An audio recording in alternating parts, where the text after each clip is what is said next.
तेनालीराम की कहानी। मुर्गी की कीमत। एक दिन तेनालीराम बाजार से गुजर रहा था। वहां उसने देखा कि मुर्गी खाने के सामने भीड़ लगी हुई है।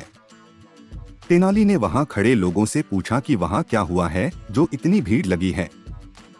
किसी ने तेनाली को बताया कि एक गरीब किसान गलती से जौ का भारी बोरा एक मुर्गी पर गिरा गया और मुर्गी मर गई।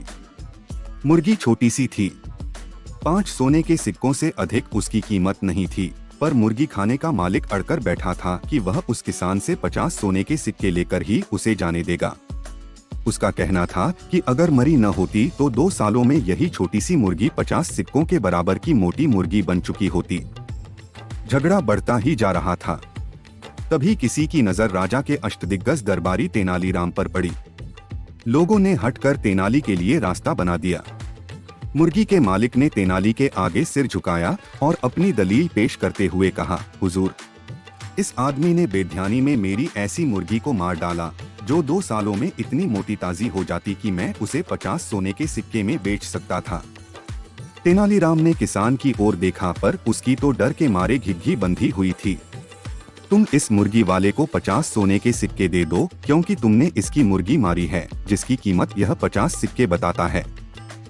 तेनाली ने किसान से कहा। भीड़ में खड़े लोगों के आश्चर्य का ठिकाना नहीं था। उन्हें लगा था कि तेनालीराम न्यायोचित बात करेगा, पर यह तो सरासर अन्याय था। मुर्गी के मालिक की बाँछें खिल गई। हुजूर, लोग ठीक कहते हैं कि आपका न्याय हमेशा सही होता है। मैं उनकी बात से पूर्णतया सहमत हूँ। हाँ भाई, न्याय तो सही ही होता है। तेनालीराम मुस्कुराते हुए बोला, अच्छा यह बताओ कि साल भर में तुम्हारी मुर्गी कितना दाना खा जाती है? हुजूर, करीब आधी बोरी तो खा ही जाती।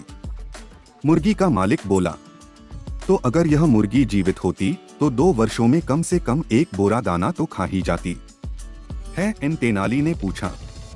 मुर्गी के मालिक ने सहमति में सर हिला दिया। तो तुम ऐसा करो कि वह 1 बोरी दाना इस किसान को दे दो, क्योंकि उसे खाने के लिए तुम्हारी मुर्गी तो जिंदा है नहीं। तेनाली ने मुर्गी के मालिक से कहा। अब तो उसकी सिट्टी पिट्टी गुम हो गई। दाने की 1 बोरी की कीमत 50 सिक्कों से भी ज्यादा थी।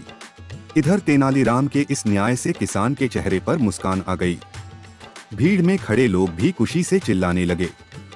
मुर्गी खाने का मालिक बुरी तरह झेंप गया। उसने उस मुर्गी के बदले में किसान से 1 भी पैसा लेने से इनकार कर दिया और झट से अपनी दुकान में घुस गया।